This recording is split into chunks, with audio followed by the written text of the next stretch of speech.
பரலோகத்தில் இருக்க எங்கள் பிதாவே, உம்முடைய நாமம் பரிசுத்தப்படுவதாக, உம்முடைய ராட்சியம் எங்களுக்குள்ளே வருவதாக சுவாமி. ஆண்டவரே, உம்முடைய சித்தம் எங்களுக்குள்ளே செய்யப்படும்படியாக ஜெபிக்கிறோம். தகப்பனே, இந்த வேளையிலும் உம்முடைய வார்த்தைக்காக ஆண்டவரை ஜெபிக்கிறோம். ஆண்டவரே, உம்முடைய வார்த்தையை பகிர்ந்து நீர் எங்களுக்கு தரும்படியாக ஜெபிக்கிறோம். ஆண்டவரே, எங்களுடைய இருதயத்தை நீர் ஆராய்ந்து அறிகிற தேவன். ஆண்டவரே, எங்களுடைய இருதயத்துக்கு ஏற்ற வார்த்தைகளை ஆண்டவரே நீர் எங்களுக்கு தந்து எங்களை பதப்படுத்துகிறதுக்காக நன்றி. ஆண்டவரே, என்னோடும் நீர் பேசும். ஆண்டவரே, பிள்ளைகளோடும் பேசும் சுவாமி. ஆண்டவரே, வந்திருக்கிற ஒவ்வொருத்தரோடும் நீர் பேசும்படியாக ஜெபிக்கிறோம். ஆண்டவரே, உம்முடைய வார்த்தைக்கு நாங்கள் எங்களை ஒப்பு கொடுக்க கிருபை செய்யும். இயேசு கிறிஸ்துவின் வல்லமுள்ள நாமத்தினாலே ஜெபம் பண்ணி இருக்கிற பிதாவே, ஆமென், ஆமென். ஹல்லேலூயா. நாங்கள் இன்றைய நாளிலும் நாங்கள் பார்க்க போறது இஸ்ரவேலை குறித்து. நாங்கள் தேவன் எப்படியாக இஸ்ரவேலை அழைத்தார்னு சொல்லி எல்லாருக்கும் சில வேளையில் தெரிஞ்சிருந்தாலும் ஒரு சில காரியங்களை நாங்கள் இன்னும் கொஞ்சம் ஆழமாய் நாங்கள் கற்றுக்கொள்ளலாம். நாங்கள் முதலாவதாக நாங்கள் ஆதியாகமத்திலே 32வது அதிகாரத்திலே நாங்கள் வாசிக்க கேட்போம். 29வது வசனத்தை. அப்பொழுது யாக்கோபு, உம்முடைய நாமத்தை எனக்கு அறிவிக்க வேண்டும் என்று கேட்டான். அதற்கு அவர், நீ என் நாமத்தை கேட்பானேன் என்று சொல்லி அங்கே அவனை ஆசீர்வதித்தார். இது 29வது வசனம். 28 டோச்சில 29வது வசனம், ஆனால் தமிழ்ல 28வது வசனமாக இருக்கிறது. அப்பொழுது அவர், உன் பேர் இனி யாக்கோபு என்னப்படாமல் இஸ்ரவேல் என்னப்படும், தேவனோடும் மனிதரோடும் போராடி மேற்கொண்டாயே என்றார். ஆமென், ஹல்லேலூயா. தேவனோடும் மனிதனோடும் போராடி மேற்கொண்டாய் என்று சொல்லப்படுகிறது. அதாவது பேறுகள் கொடுக்கப்படுகிறதை குறித்து நாங்கள் கொஞ்சம் கவனிப்போம். பேறுகள் கொடுக்கப்படுகிறதை குறித்து பாருங்கள். குடும்பத்திலே ஒரு பிள்ளை பிறக்க போதுன்னா தாய் தகப்பனம் இருந்து என்ன செய்யணும்னா உடனே டிசைட் பண்ணிவினோம், பிள்ளைக்கு என்ன பேரை கொடுக்க போகிறோம், பிள்ளைக்கு என்ன பேரை கொடுக்க போகிறோம். தாய் தகப்பன்மார் தேவனுடைய பிள்ளைகளாக இருப்பார்களா இருந்தால் அவர்கள் தேவனுக்குரிய காரியங்களை குறித்து சிந்திப்பார்கள். அப்போ நல்ல பேர்களை தங்களுடைய பிள்ளைகளுக்கு கொடுத்து அதன்படி அவர்களை அழைக்கிறதுக்காக அவர்கள் வாஞ்சிப்பார்கள். அப்போ நாங்கள் என்ன செய்வோம்டா, பிள்ளைகள் உருவாகிறது ஆண்டவர் கொடுக்கிறது வரம். அந்த வரத்திலே நாங்கள் அந்த பிள்ளைகளை சரியான பேரை வைத்து கூப்பிடுவோம். சில பேர் நல்ல பேர்களை வைப்பார்கள், சில பேர் கண்ட பாட்டுக்கு பேர்களை வச்சுட்டு போவார்கள். ஆசீர்வாதம் இல்லாத பேர்கள் அப்படி. அதாவது எல்லாருக்கும் ஒரு விருப்பம், ஒரு செல்லமாக கூப்பிடுறதுக்கு ஒரு பேர் ஒன்று வேணும்னு சொல்லி நல்லா அவரோட வாய்களுக்குள்ள போகக்கூடிய ஒரு பேரை அவர்கள் சொல்லி பிள்ளைகளை அழைக்கிறதுக்காக நாங்கள் டிசைட் பண்ணுறது. ஆனால் எங்களுக்கு கொடுக்குற அந்த பேரை கூட ஆண்டவர் தான் எங்களுடைய இருதயத்திலே தருகிறவராக இருக்கிறார். அப்போ ஆண்டவர் தான் அந்த இருதயத்திலும் எங்களுக்கு. நாங்கள் பைபிளை எடுப்ப மாட்டோம். பைபிளில் கணக்கு பேர்கள் இருக்குது, சில அதிகாரம் பேர்களோட வருகிறது. அப்போ நாங்கள் அந்த பேர்களெல்லாம் நாங்கள் படிச்சிருக்கிறோம். ஆனால் இப்போ எங்களை ஒரு பிள்ளைக்கு பேர் வைக்கிறதுக்கு யாராவது உங்கள்கிட்ட வந்து உதவி கேட்டால் நீங்கள் உடனே சொல்கிறதுக்கு உங்களுக்கு ஒரு 4-5 பேர் உங்களுக்கு தெரியும். நீங்கள் ஆம்பளை பிள்ளை ஏண்டா ஏசாயா வேண்டுவீங்க, மோசே வேண்டுவீங்க, ஆரோன் வேண்டுவீங்க, இப்படியாக எல்லாம் சொல்லுவீங்க. அதே மாதிரி பொம்பளை பிள்ளையாண்டா தெபோரா ஆண்டுவீங்க, ரூத் ஆண்டுவீங்க, தபித்தா ஆண்டுவீங்க, அப்படியெல்லாம் சொல்கிறதுக்கு இருக்குது. இந்த ஆசீர்வாதங்கள் அவர்களுடைய வாழ்க்கையிலே தங்க வேண்டும் என்ற ஒரு சிந்தனையோடு கூடத்தான் இப்படியான பேர்களை பிள்ளைகளுக்கு வைப்பார்கள். இந்த ஆசீர்வாதம் அந்த பிள்ளைகளுக்கு அப்படி தங்க வேண்டும் என்று சொல்லித்தான் அந்த அப்படியாக பிள்ளைகளை அழைக்கிறதுக்காக அவர்கள் கொடுப்பார்கள். அப்போ இந்த இடத்துல நாங்கள் கவனிப்போமா இருந்தால், யாக்கோபு என்று சொல்லுகிற பேர் வந்து யாருக்காவது தெரியுமா? யாக்கோபு என்ற பேர் அது அர்த்தம் என்னன்னு தெரியுமா? நீங்க கேள்விப்பட்டது சொல்லுங்க. வேற யார் சொல்லுவீங்க? உண்மையிலே யாக்கோபுன்னு சொன்னா அது சங்கீதத்தின்படி அது ஆசீர்வாதம் உள்ள பேர். அது யாக்கோபு என்று அவருடைய மாம்சத்தின் ரீதியாக அவருக்கு வந்த பேர் தான் எத்தன். விளக்கம் என்ன? ஏமாற்றுக்காரன். இந்த ஏமாற்றுக்காரன்ன்றது எங்களுடைய சிந்தனையிலே தெரியும். ஆனா அவருடைய வாழ்க்கையை நாங்கள் கொஞ்சம் பாப்போமா இருந்தால் அவர் ஏமாற்றித்தான் அந்த இடத்துக்கு வந்திருந்திருக்கிறார். முதலாவது தன்னுடைய தமையனை அப்படி ஏமாற்றி அந்த இடத்துக்கு வந்திருக்கிறார். ஆனா ஆண்டவர் அந்த இடத்திலே அவருக்கு கொடுக்கிறார் ஒரு ஆசீர்வாதத்தை. ஆண்டவர் சொல்கிறார், உன்னுடைய பெயர் இன்றிலிருந்து இஸ்ரவேல் என்று எனப்படும். ஆசீர்வாதமான பேர், இஸ்ரவேல் என்று எனப்படும்.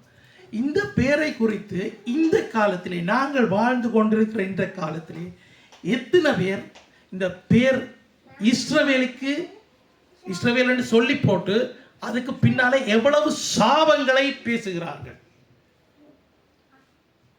எவ்வளவு சாபங்களை பேசுகிறார்கள் நாங்கள் வாழ்ந்து கொண்டிருக்கிற இந்த நாட்களில். அதாவது ஆண்டவரை அறியாத ஜனங்கள், சில பேர் அறிஞ்ச ஜனங்களும் தான் கோபத்தில் பேசுகிறார்கள். Das heißt, wir haben gerade geguckt in 1. Mose 32, 29, da wird eine Namenänderung festgehalten von Jakob auf Israel. Gott sagt, du wirst ab heute wirst du Israel heißen. Und das ist, also Jakob ist ja eine Name, der schon vorher gegeben wurde, und wir wissen, was er in seinem Leben gemacht hat. Der hat sein Bruder hat er sozusagen veräppelt, und hat er für das Segen, was er bekommen sollte, hat Jakob genommen. Und danach hat er aber irgendwo einen Weg gefunden, mit Gott diese Sachen vorzubringen. Und Gott hat dann gesehen, hat er gesagt, ab heute wirst du so heißen, Israel, weil du mit Menschen und mit Gott gekämpft hast. Und der Punkt dahinter ist, ich will ganz genau mal so diese Name Israel nach vorne bringen. Heute benutzen viele Leute, die brauchen nur den Mund aufzumachen und sagen Israel. Und dann fängt derjenige, der neben steht, Flüche über Israel zu sprechen. Flüche. அதாவது இஸ்ரவேல் என்று சொல்லி கேட்கத்தான் பிந்தும் உடனே வாயை திறந்து இஸ்ரவேலுக்கு எதிராக சாபங்களை பேசுகிற காலம் இந்த காலம். இஸ்ரவேலுக்கு எதிராக சாபங்களை பேசுகிற காலம். ஏனென்றால் அந்த சின்ன நாடு எல்லா பக்கத்தாலேயும் எதிர்க்கப்படுகிறது. அது தேவனுடைய ஜனம். இந்த ஜனத்துக்கு எதிராக சொல்லுகிற காரியங்கள் காதே கேட்கக்கூடாத அளவுக்கு தான் அவங்க இந்த இஸ்ரவேலுக்கு எதிராக பேசுகிறதான சாபங்கள். யாராவது இப்படியான காரியங்களை நீங்கள் கேள்விப்பட்டிருக்கீங்களா? உங்களோட ஃப்ரெண்ட்ஸ்கிட்ட இல்லாட்டியே நீங்கள் வேலை செய்கிற இடங்கள்கிட்ட எங்கேயாவது நீங்கள் கேள்விப்பட்டிருக்கிறீங்களா? கேள்விப்படாட்டிக்கு உங்களுக்கு நல்லா, கேள்விப்படாட்டிக்கு நல்லா. சும்மா ஒருக்கா போய் அதில் இருந்து எங்கேயாவது போகிற வழியில் நின்று இந்த நீங்கள் இப்போதைய காலத்தில் பார்த்தா எந்த இடத்துல பார்த்தாலும் ஃப்ரீ பலஸ்தீனா ஒவ்வொரு கிழமையும் டேமோ நடக்குது. அந்த இடத்துல போய் நின்று நீங்கள் ஒரு இஸ்ரேல் கொடியை வச்சுக்கொண்டு நில்லுங்க, என்ன நடக்குதுன்னு பாருங்க.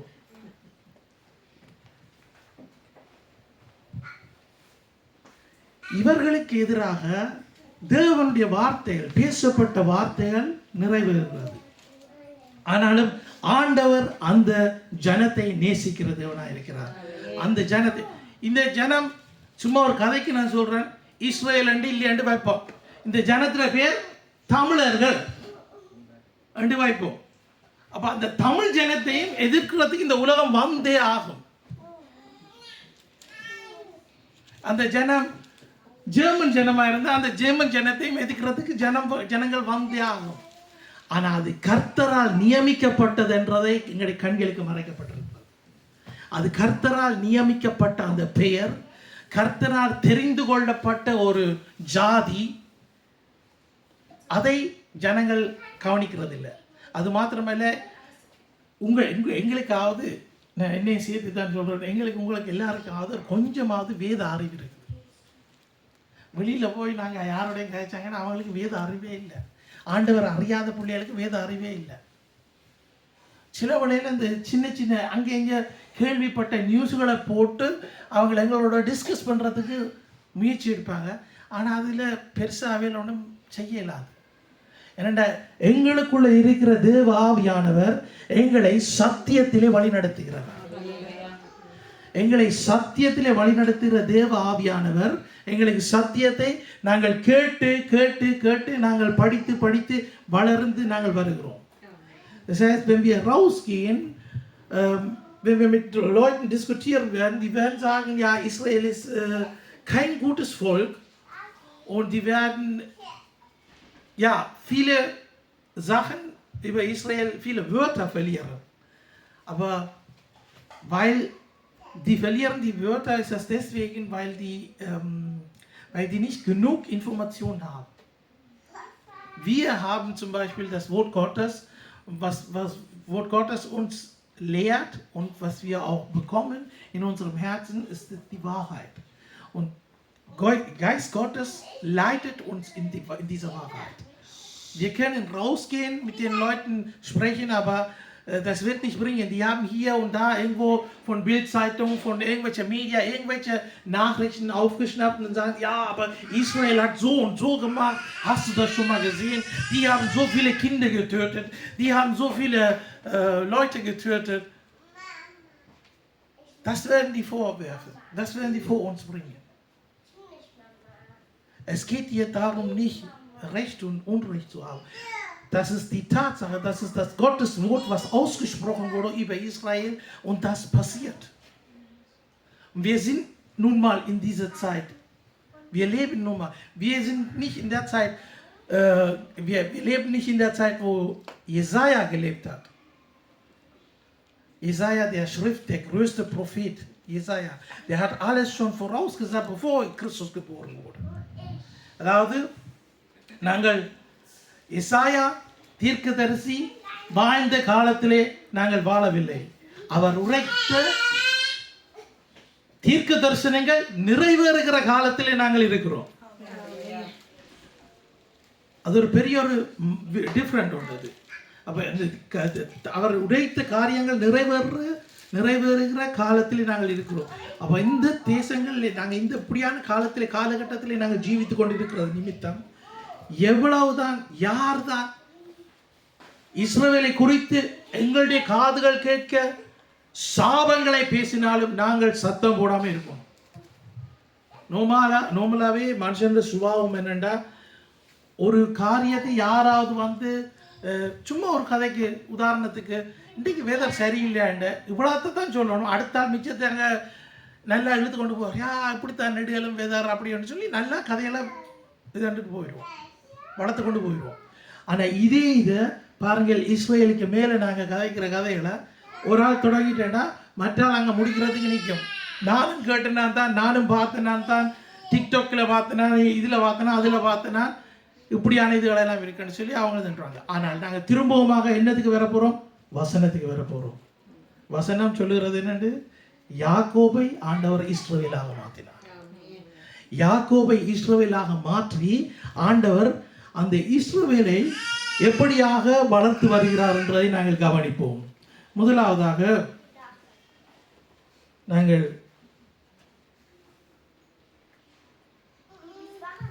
25வது அதிகாரம் 31, 33 வாசி 31 தொடக்கம் 33 வரை வாசிப்போம். அப்பொழுது யாக்கோபு, உன் சிரேஷ்ட புத்திரபாவத்தை இன்று எனக்கு விற்று போடு என்றான். அதற்கு ஏசா, இதோ நான் சாக போவேனே, இந்த சிரேஷ்ட புத்திர பாவம் எனக்கு என்னத்திற்கு என்றான். அப்பொழுது யாக்கோபு, இன்று எனக்கு ஆணையிட்டு கொடு என்றான். அவன் யாக்கோபுக்கு ஆணையிட்டு தன் சிரேஷ்ட புத்திர பாவத்தை அவனுக்கு விற்று போட்டான். இதுதான் முதல் நடந்தது. என்ன நடந்தது? அவர் தன்னுடைய ஸ்தானத்தை அவருக்கு விற்று போடுகிறார். என்னத்துக்காக? ஒரு கூழுக்காக. எவ்வளவுத்துக்கு ஈசாட மனது எவ்வளவு அண்டர்ஸ்டாண்டிங்கோட இருந்திருக்குன்னு பாருங்க. இவ்வளவு ஒரு சின்ன காரியத்துக்காக அவர் தன்னுடைய ஸ்தானத்தை இழந்து, அதாவது விலக்கி கொடுக்கிறார். ஆனால் இதை தந்திரமாய் யாக்கோபு எடுத்துக்கொண்டார். தந்திரமாய். இந்த தந்திரத்தை குறித்து நாங்கள் பார்ப்போமா இருந்தால், சர்ப்பமும் கூட தந்திரம் உள்ளதா இருக்கிறது. சர்ப்பமும் கூட தந்திரமாய் என்னென்று யார்கிட்ட போனது? முதல் என்னென்னா தெரியும், அவர்கிட்ட போனாதான், போனாதான் ஆண்டவருடைய காரியம் ஒரு ஸ்டெப்புக்கு வரும். ஆனால் இது எப்படி தான் நடந்தாலும் ஏற்கனவே முன் குறிக்கப்பட்டது, பிதா குமாரனை இந்த பூமிக்கு அனுப்புவார் என்றது. நீங்க நினைக்கிறீங்களா ஆண்டவருக்கு தெரியாம தான் ஈவா இந்த பாவத்துக்குள்ளால விழுந்து ஆதாமும் விழுந்து இந்த பூமி சாபத்துக்குள்ளாய் கடந்து சென்றது. ஆண்டவருக்கு தெரியும்.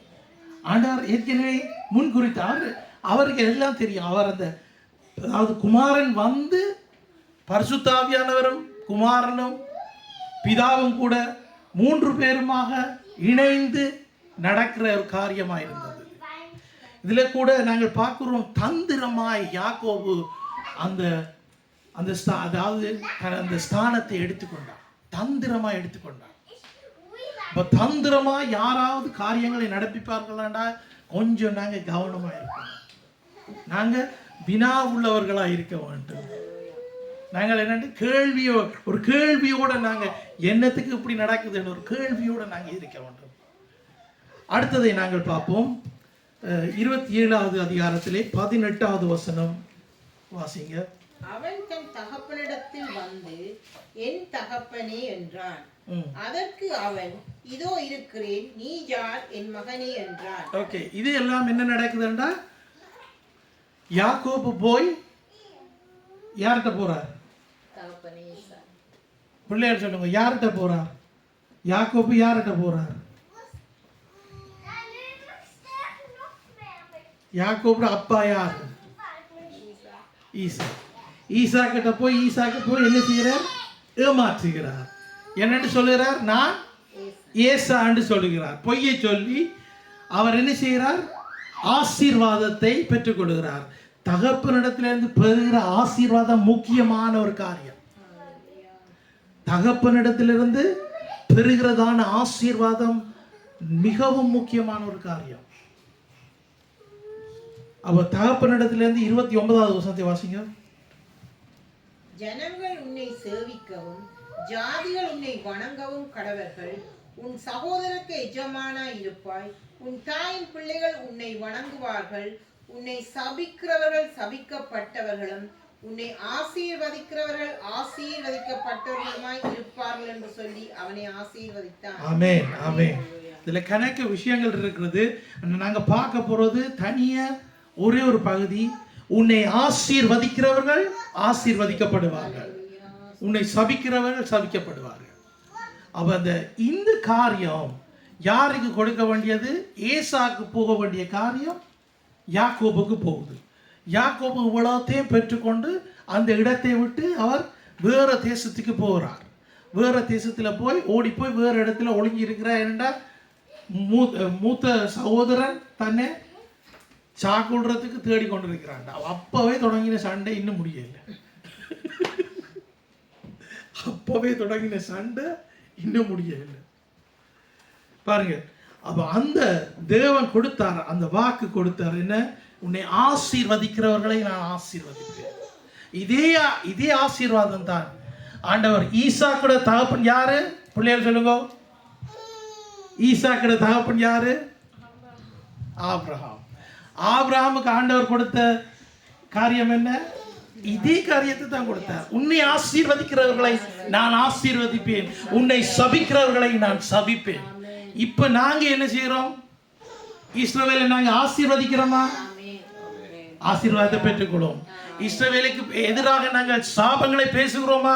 சாபத்தை நாங்கள் ஏற்றுக்கொள்வோம். விளங்குதா? அப்ப நாங்க எங்க நடந்தாலும், அதாவது சின்ன பிள்ளைகளுக்கு தான் நான் சொல்றேன், இஸ்ரவேலை குறித்து யாராவது உங்களோட கிளாஸ்ல யாராவது குறைய காய்ச்சா சத்தம் போடாம நீங்க சும்மா இருந்துட்டு வர்றது நல்ல புத்திசாலித்தனம். யாராவது அப்படி இஸ்ரவேலை பற்றி நீ என்ன நினைக்கிறான்னு சொன்னா சொல்லுங்க. ஆண்டவர் நியமிச்சதான அந்த ஜனத்தை குறித்து நான் என்னுடைய வார்த்தைகளை பேச விரும்பவில்லை. இது நாங்க பிள்ளைகள், ஓகே, பிள்ளைகள் செய்து கொண்டு போகணும். வயது வந்தாக்கள் நீங்க என்ன செய்யணும்டா, நியூஸ்கள் எல்லாம் கிடைக்கும். நியூஸ்களில் எந்த நியூஸ் உங்களுக்கு 9, அதாவது 100க்கு 100% சொல்லுகிறதான நியூஸ் எல்லாம் சத்தியம்னு சொல்லி நீங்க நம்புறீங்க. முதலாவது நான் சொல்றேன், பில்ஸ் ஐட்டம்ல வர்றது சத்தியமா? இல்லாட்டி நாங்க ஆர்டிஎல்ல வர்றது, ஏஆர்டியில் வர்றது பிபிசியில் வர்றது, சிஎன்என்ல வர்றது, எந்த நியூஸ் சத்தியம்னு நீங்க நினைக்கிறீங்க? அது ஒரு Mediaவே, அதாவது Nachrichtensender, die funktionieren alle mit Lügen. Da brauchen wir jetzt nicht darüber zu diskutieren, das ist eine ganz andere Sache. Aber durch diese Sachen, was wir hören, was wir sehen, அதாவது நாங்கள் பார்க்கிறதான காரியங்கள், இஸ்ரவேல் இப்படியாக பலஸ்தீனாவை அழிச்சு போட்டுதான், இஸ்ரவேல் இப்படியாக ஈரானை அழிச்சு போட்டுதான் என்று கேட்கிறதும் பார்க்கிறதுமான அந்த நியூஸ்கள் எங்களுக்குள்ளே ஒரு மாற்றத்தை கொண்டு வரும், எங்களுக்குள்ளே ஒரு வெறுப்பை கொண்டு வரும். இஸ்ரவேலுக்கு எதிராக நாங்கள் ஒரு வெறுப்பு எங்களுக்குள்ளே வரும். இதெல்லாம் பார்க்காம இருக்கிறது நல்லது. அதுக்காக நாங்கள் நியூஸை பார்க்கக்கூடாதுன்னு சொல்ல இல்லை. நான் உங்களை வெதர் இன்றைக்கு நல்லா இருந்தால் தான் நான் ஒழுங்காக சட்டை போட்டுட்டு போகலாம். அதை பார்த்து தான் நாங்கள் அநேகமாக வந்து கொண்டு இருக்கிறோம். அதுக்காண்டி நியூஸை பார்க்காதங்க கொண்டு சொல்லல, நியூஸ்களையும் பாருங்கோ, ஆனால் பார்த்துட்டு அதிலேயே மூழ்கி போயிடாங்க. அதுக்கு மேலாகத்தான் தேவனுடைய சத்தியம், அதுக்கு மேலாகத்தான் தேவனுடைய வார்த்தைகள். தேவனுடைய வார்த்தைகளை நாங்கள் அதாவது நாளுக்கு நாள் தியானம் செய்யும் போது அவருடைய வார்த்தை சத்தியமாக இருக்கிற வார்த்தைகள் எங்களோடு பேசும். அந்த சத்தியம் எங்களுக்கு இன்னும் கண்களை திறக்கும். பாருங்கள், அவ சொல்லப்பட்டது என்ன? உன்னை ஆசீர்வதிக்கிறவர்களே ஆசீர்வதிப்பேன். 28வது அதிகாரத்துக்கு நாங்கள் கடந்து செல்வோம். 28வது அதிகாரத்திலே 10வது வசனத்தை வாசிங்க. யாக்கோபு பெயர்செபாவை விட்டு புறப்பட்டு ஆரானுக்கு போக பிரயாணம் பண்ணினான். ஓகே, இனி 20 21 வாசிங்க. அப்பொழுது யாக்கோபு, தேவன் என்னோடு இருந்து நான் போகிற இந்த வழியிலே என்னை காப்பாற்றி உண்ண ஆகாரமும் உடுக்க வஸ்திரமும் எனக்கு தந்து என்னை என் தகப்பன் வீட்டுக்கு சமாதானத்தோடே திரும்ப பண்ணுவாரானால் கர்த்தர் எனக்கு தேவனாய் இருப்பார். இன்னொரு வாசிப்போமா? இன்னொரு கொஞ்சம் டீப்பா போவோமா? வாசிங்க. அப்பொழுது யாக்கோபு தேவன் என்னோடு இருந்து நான் போகிற இந்த வழியிலே என்னை காப்பாற்றி முதலாவது என்னை காப்பாற்றி உண்ண ஆகாரமும் உடுக்க வஸ்திரமும் எனக்கு தந்து என்னை என் தகப்பன் வீட்டுக்கு சமாதானத்தோட திரும்பி வர பண்ணுவாரானால் கர்த்தர் எனக்கு தேவனாய் இருப்பார். ஹல்லேலூயா. அப்ப இஸ்ரவேல் என்ன செய்யறாருன்னா ஒரு கண்டிஷனை ஆண்டவருக்கு முன்னால் கொண்டு போறார். நான் போற இடமெல்லாம் ஆண்டவர் என்னை காக்க வேணும், நான் போற இடத்துல எனக்கு ஆகாரத்தை தரணும், கொடுக்கறதுக்கு உடைய தரணும். Das ist alles, wenn wir mal ganz genau mal betrachten, was ist das in deutscher Sprache, wie kann man die drei Sachen sagen, die drei Sachen, wie können wir die nennen? உடுக்கிறதுக்கு கூட, ஆகாரம் இருக்கிறதுக்கு இடம் என்று சொல்லலாம். Ja? Bedürfnisse, Grundbedürfnisse, die ein Mensch braucht. Und da kommt schon Gott ins Spiel, weil Gott ist Schutz und er soll dich versorgen, er soll dir was auch geben. So, இந்த 3 காரியங்களும் மனிதனுக்கு தேவையான காரியங்கள். உடுக்கிறதுக்கு கூட, சாப்பிட்றதுக்கு சாப்பாடு, இருக்கிறதுக்கு இடம். இவர் என்ன செய்கிறார்? ஆனால் பிழைவிட்டவர் தான் மனம் திரும்புகிறார். மனம் திரும்பி ஆண்டவரிடத்திலே இதை ஒப்பு கொடுக்கிறார். ஆண்டவரிடத்தில் இந்த வேண்டுதலை ஒப்பு கொடுக்கிறார். ஒப்பு கொடுத்து, அதாவது தன்னுடைய மூத்த சகோதரனை அவர் என்ன மாதிரி அவர்கிட்ட இருந்ததை தட்டி பறிச்சுட்டு வந்தவர். ஆனால் வந்து இந்த இடத்துல நின்று கொண்டு என்ன செய்கிறாருன்னா ஆண்டவரிடத்துல இந்த காரியங்களை ஒப்பு கொடுக்கிறார். இவ்வளவு சொல்லி போட்டு கர்த்தர் என் தேவனாய் இருப்பார் என்று இந்த வசனம் முடியுது. இது இவ்வளவும் எனக்கு நடக்குமா இருந்தால் கர்த்தர் என் தேவனாய் இருப்பார். அப்போ ஒரு விசுவாசம் அவருக்குள்ள வருது. இந்த விசுவாசத்திலே அவர் மாறிக்கொண்டே போகிறார். அடுத்தது நாங்கள் வாசிப்போம். 29வது அதிகாரத்திலே 18வது வசனம் என்ன சொல்லுகிறது என்று பார்ப்போம்.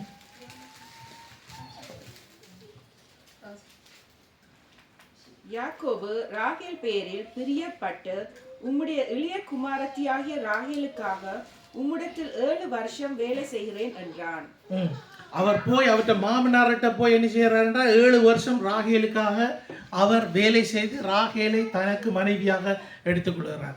இதுக்கு பிறகு வருகிற காரியங்களை எல்லாம் நாங்கள் பார்ப்போம். ராகேல் அவருக்கு உடனே கிடைக்கல, பேந்து தான் கிடைக்கிறான். ஸோ இதில் என்னத்தை நாங்கள் கவனிக்கிறோம் என்றால், ஆண்டவர் அழைத்ததான இந்த யாக்கோபு இஸ்ரவேலாக மாறி இஸ்ரவேல் என்று சொன்ன அந்த ஆசீர்வாதத்துக்குள்ளாக கடந்து செல்கிறார். அது மாத்திரமல்ல, இஸ்ரவேல் ஏமாற்றுக்காரன் என்றா இருந்தாலும் ஆண்டவரிடத்தில் திரும்பமாக வந்து ஜெபம் செய்து ஆண்டவரிடத்தில் ஒப்புரவாகின நேரத்திலே ஆண்டவருடைய வசனம் சொல்கிறது, நீ மனிதனோடும் தேவனோடும் நீ போராடி நீ ஜெயித்தாய், அதனாடி உன்னுடைய பேர் இஸ்ரவேல் என்று சொல்லுவார்.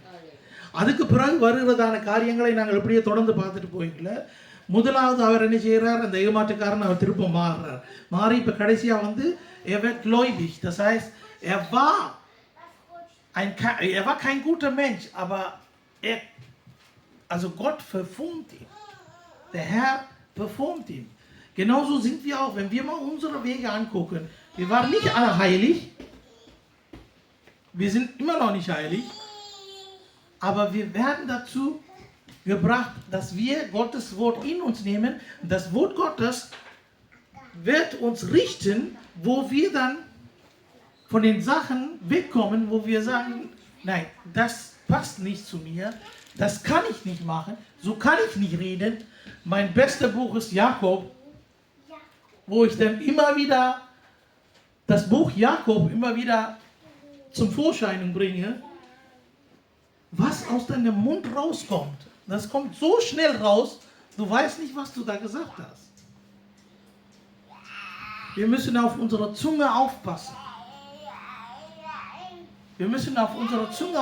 Wir sehen irgendwas, aber wir wissen den Hintergrund gar nicht und wir haben schon unseren Mund aufgemacht, irgendwelche Sachen ausgesprochen, die wir nicht wieder zurücknehmen können.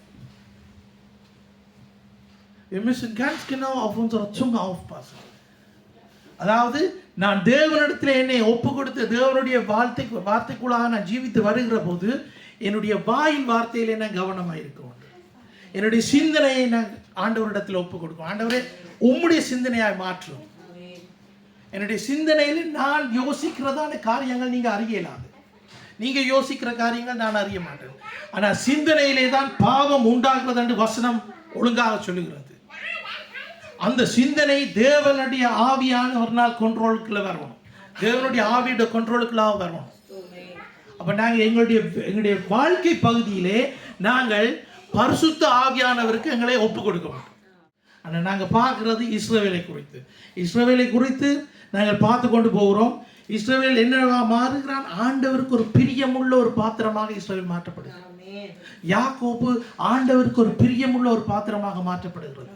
அந்த மாற்றப்பட்ட யாக்கோபு இஸ்ரவேலாக மாறி அவரிலிருந்து 12 கோத்திரங்களும் வருகிறது. அந்த 12 கோத்திரங்களிலும் இவரிலே காணப்பட்டதான சுபாவங்கள் அந்த 12 கோத்திரத்திலையும் காணப்படுகிறது. அது மாத்திரமல்ல, முக்கியமாக சொல்லப்போனால் ஓபன்த்ரோப், அதாவது முக்கியமாக அதுக்கு மேலாக எல்லாத்துக்கும் சொல்லப்போனால் தேவனுடைய சித்தம் இந்த 12 கோத்திரங்களுக்காக நடக்கிறது. அதாவது இந்த உலகத்தில் எங்கெங்கெல்லாம் எந்த மூலையிலாம் இருந்தாலும் நாங்கள் இப்போ தச்சமயம் சும்மா ஒரு உதாரணத்துக்கு சொன்ன, நாங்கள் எல்லாரும் தமிழ் ஆக்கள் இல்லை, நாங்கள் எல்லாரும் மலையாள ஆக்கள் என்றாலும் எங்களுக்கு இஸ்ரவேலை பற்றி நாங்கள் அறிஞ்சு தான் இருப்போம். நாங்கள் எல்லாரும் மலையாள ஆக்கள் இல்லை, நாங்கள் எல்லாரும் நியூசிலாண்டில் இருக்கிறோம், இஸ்ரவேலை பற்றி அறிஞ்சு தான் இருப்போம். நாங்கள் எங்கேயாவது ஆப்பிரிக்காவில் வேறு எங்கேயாவது ஒரு வேறு எங்கேயாவது ஒரு இடத்துல இருப்போம் மாட்டோம், இஸ்ரவேலை பற்றி நாங்கள் அறிஞ்சு கொண்டு தான் இருப்போம். ஏனென்றால் தேவனுடைய வார்த்தைகள் சத்தியமாக இருக்கிறது. அந்த சத்தியங்கள் நாங்கள் பார்க்குற சகல மீடியாக்களாயும் அந்த நியூஸுகள் இஸ்ரவேலை குறித்து வந்து கொண்டே இருக்கும். நாங்கள் வாழ்ந்து கொண்டு வருகிறோம். இந்த தேசத்தில் டிவியை நாங்கள் திறந்தோம்னா பிள்ளைகள் பார்க்கக்கூடாத காரியங்கள் அநேகம் வரும். அப்போ யார் அதை கண்ட்ரோல் பண்ணணும்? தாய் தகப்பன். 18 வயசுக்கு பிறகுதான் பார்க்கக்கூடிய படங்கள், சில படங்கள் உண்டு. ஏன் அங்கே கொலையும் வெட்டுறதும் கொத்துறதுமா இருக்கும். இதை 5 வயசு பிள்ளையோட நாங்கள் வச்சு பார்ப்போமா இருந்தால் அந்த பிள்ளையோட மனதுக்குள்ள என்ன வரும்? வெட்டுறதும் கொத்துறதும் தான் வரும். இதை பேய் படங்கள் இருக்குது, ஹாரர் ஃபிலிம், அதுகளை பார்ப்போமா இருந்தால் என்ன நடக்கும்? அந்த காரியங்கள் தான் அந்த இருதயத்தில் இருக்கும். அப்போ அடுத்த நாள் இந்த பேய் படம் பார்த்தா பிறகு பிள்ளைகிட்ட சொல்லுவோம், நீ ஒரு டாய்லெட்டுக்கு போயிட்டு வாங்கன்னா பிள்ளை பயப்படுவேன். ஏன்னா அந்த பக்கம் போவாது, என்ன இருட்டு. இந்த இருட்டுக்குள்ள போகிறதுண்டா பிள்ளைகளுக்கு பயம். அப்போ பிள்ளை அது சுபாவம் அப்படியே வந்துடும். அது wir öffnen eine Tür in unserem Herzen. Wir lassen die Böse rein in unserem Herzen. Wir lassen diese böse Sachen in unserem Herzen rein.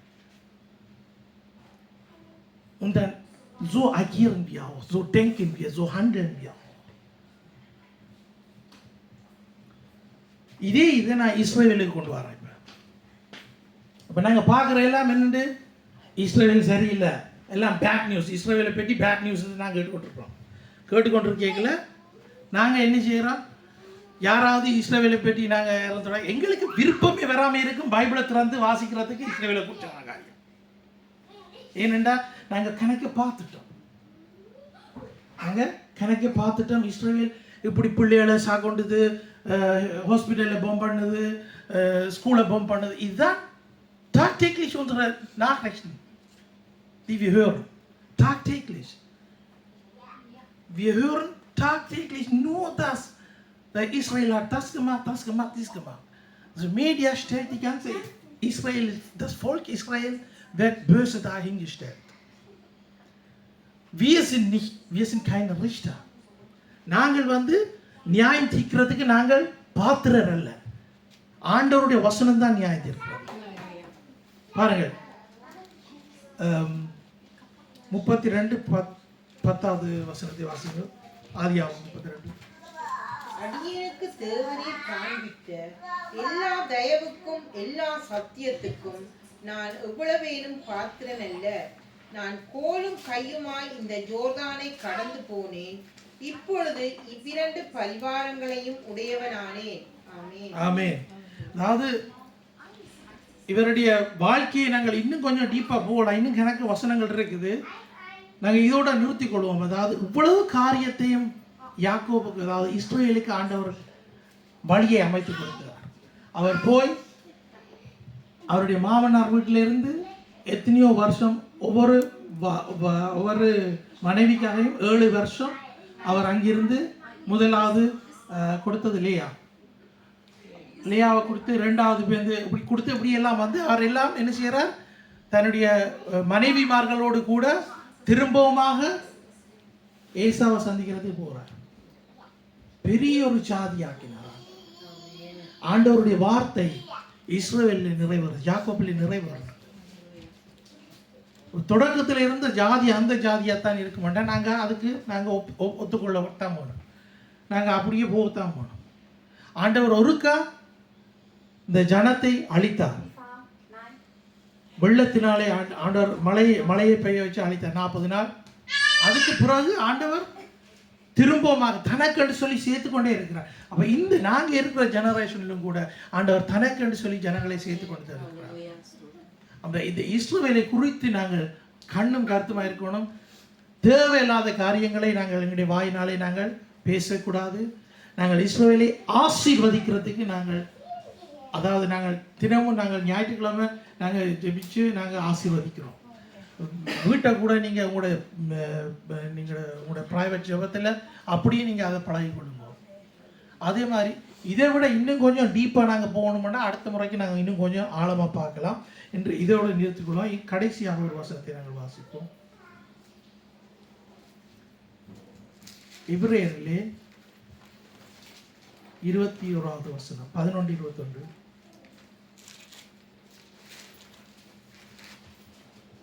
விசுவாசத்தினாலே யாக்கோபு தன் மரண காலத்தில் யோசேப்பினுடைய குமாரர் இருவரையும் ஆசீர்வதித்து தன் கோலின் முனையிலே சாய்ந்து தொழுது கொண்டான். ஆமென். இதில் இப்போ நாங்கள் கணக்கு காரியங்களை நாங்கள் விட்டு வந்திருக்கிறோம். அதாவது யோசேப்பு யாருண்டு உங்களுக்கு தெரியும் தானே? பிள்ளைகளுக்கு தெரியும் தானே யாருண்டு யோசேப்பு? யார்?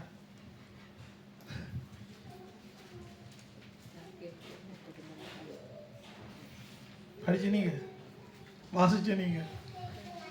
ஓகே சரி, நான் இதோட விட்டுக்கொள்கிறேன், நீங்களே தேடிக்கொள்ளுங்க யாருண்டு. அதாவது அவருடைய பரம்பரையாக ஆசீர்வதிக்கப்படுகிறது. அது மாத்திரமல்ல, இவர்களுக்காக தேவன் வெற்றி கொடி பிடிக்கிறவராயிருக்கிறார். அந்த தேவன் அந்த இஸ்ரவேல் ஜனங்களை திரும்பவுமாக எங்களுடைய சிந்தனைக்கு, எங்களுக்கு ஒவ்வொரு ஜெனரேஷனாக கடந்து வர வர அவர்களுக்கும் அது படிப்பிக்க வேண்டியதாக இருக்குது. ஹல்லேலூயா. அப்போ இஸ்ரவேலை போல இப்போ நாங்கள் புறஜாதிகளாக இருக்கிறோம். எங்களுக்கு ஆண்டவர் தன்னுடைய சத்தியத்தை தந்தார். நாங்களும் கூட ஏதாவது இந்த இடத்துல இருக்கிறதுக்கு தகுதி இல்லாதவர்களாய்த்தான் நாங்கள் இருந்தோம். நாங்களும் எங்களுடைய பாவத்தில் எங்களுடைய சாபத்திலே நாங்கள் வாழ்ந்து கொண்டு வந்தோம். ஆனாலும் ஆண்டவருடைய வசனம் எங்களுக்கு பேசப்பட்டது. ஆண்டவருடைய வசனத்துக்கு நாங்கள் எங்களை ஒப்பு கொடுத்தோம். அவர் எங்களுடைய இருதயத்தை திறந்தார், எங்களுடைய கண்களை திறந்தார். நாங்கள் இந்த நேரத்திலும் நாங்கள் எழும்பி தேவனை நோக்கி நாங்கள் ஜெபம் செய்வோமாக. தேவன் தந்த வார்த்தைகளுக்காக நாங்கள் ஜெபித்து நாங்கள் இந்த ஆராதனையை நாங்கள் முடித்துக் கொள்வோம். நாங்கள் எல்லாருமாவே நாங்கள் ஜெபம் செய்வோமாக. பரிசுத்தமுள்ள பிதாவே, உம்மை சோதரிக்கிறோம், துதிக்கிறோம் ராஜா. தேவாதி தேவனை உமக்கு நன்றி செலுத்துகிறோம். சர்வ வல்லவரே, ஆண்டவரை நீர் தாமே, ஆண்டவரை உம்முடைய ஆண்டவரை ஜனங்களை நீர் சேர்த்து வருகிறதுக்காக உமக்கு நன்றி செலுத்துகிறோம். ஆண்டவரை நீர் தாமே எங்களையும் கூட ஆண்டவரை கர்த்தாவே நீர் எங்களை சேர்த்து ஆண்டவரை உமக்குரிய பாத்திரமாக நீர் எங்களை வணைந்து வருகிறதுக்காக நன்றி. ஆண்டவரே நீர் தாமே எங்களை ஆண்டவரை எங்களுடைய கரத்தை பிடித்து நீர் வழிநடத்தி வருகிறதுக்காக நன்றி செலுத்துகிறோம்.